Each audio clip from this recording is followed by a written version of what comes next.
जय जगन्नाथ। पूजा home kitchen को आपण मानक स्वागत। आज आम आंब कोली आचार को टक्कर देला भली खजूरी आचार को प्रस्तुत करवा। खजूरी आचार तो समस्त बहुत भल लगी था।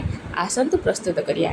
खजूरी आचार पे मु प्रथमे 250 ग्राम खजूरी मंजी काढ़ी नहीं, 150 ग्राम गुड़ को नहीं, 100 ग्राम तेंतुली मंड को नहीं, जीरा गोटे चामच नहीं, पान मधुरी गोटे चामच, 3-4टा सुखिला लंका आउ मेथी गोटे चामच को नहीं।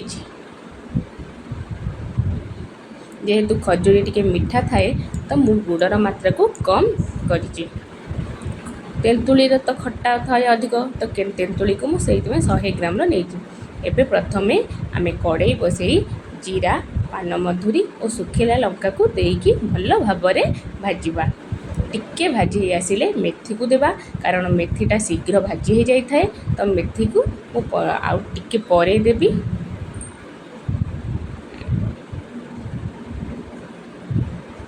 एबे सबको मु एमती भल भाबरे भाजीबी। तार गोटे स्मेल आसबो, जेतेबेले स्मेल आसबो जे भाजी होबार आपण जानि परिबे, सही समय रे ताकू बंद कर देबे।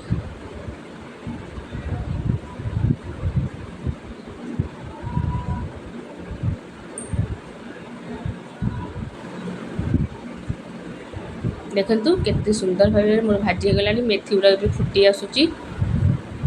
एबे मु याकू ग्राइंडिंग जारे ग्राइंड कर देबी। एबे मु कड़ाई बसेबी। तेंतुली मंड को मु देबी।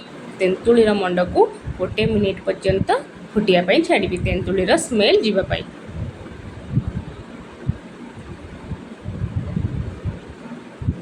एबे मु सेथिरे गुड़ को देबी। आपण चाहिए भी पानिया गुड़ भी नहीं पारिबे।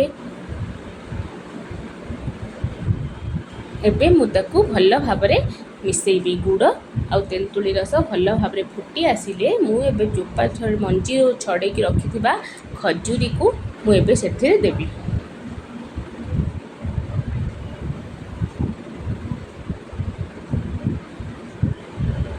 खजूर तो टिके टाण थाए, हार्ड हो जाए। तो जितेबले मुझे गुड़ आउ तेंतुली रस रे मु देबे पकेबी, ताकू 10 मिनिट पई छाड़ीदेवी। सी भल भाबरे मिसीजिव। लो फ्लेम रे करिवे, जम्मा भी हाई करिवेनी। लो फ्लेम रे करिवे, ताकू एमती मझे मझे घांटुथिबे।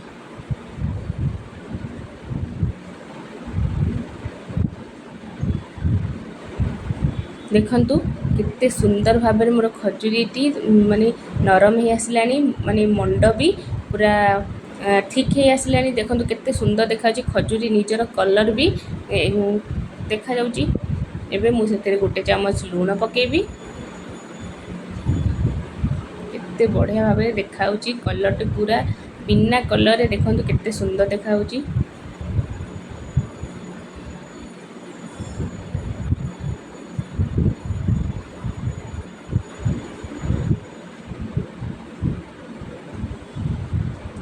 देखंतु मोर एबे 5-7 मिनिट हो आसलानी। मु एबे मसला को ग्राइंडिंग कर देची।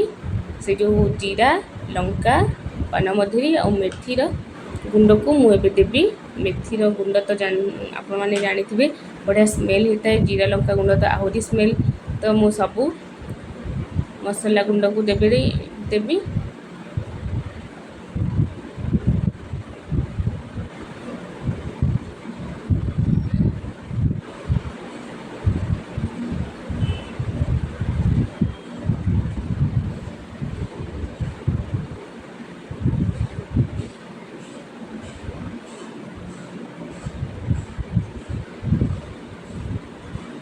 देखंतु कितने सुंदर भाबरे मोर ये आसलानी। आपण चाहिए जदि ए स्टेज रे गोटे चामच सोरिष तेल भी दे परिबे। देखंतु 15 मिनिट भितरे आमर प्रस्तुत हो गला खजूरी आचार। बिना खरारे आपण याकू स्टोर करि परिबे। जे मोर ठंडा हो गलानी। ठंडा हो साइला परे मु एबे ताकू गोटे ग्लास कंटेनर रे रखिबे। आपण जेबे भी आचार रखुचंती ग्लास कंटेनर रे रखिले ता बहुत दिन पर्यंत स्टोर ही रहे।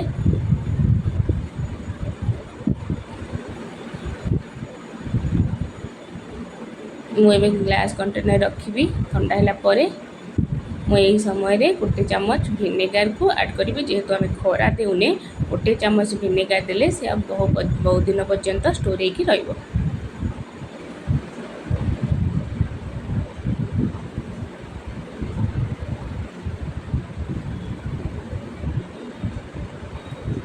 देखंतु बिना खरारे अल्प समय मध्य घरे थिबा सामग्री आमर प्रस्तुत हो गला खजूरी आचार। वीडियोटी भल लगी लाइक शेयर एंड सब्सक्राइब करेंगे, कमेंट रे जनइबे किपरि हेछि।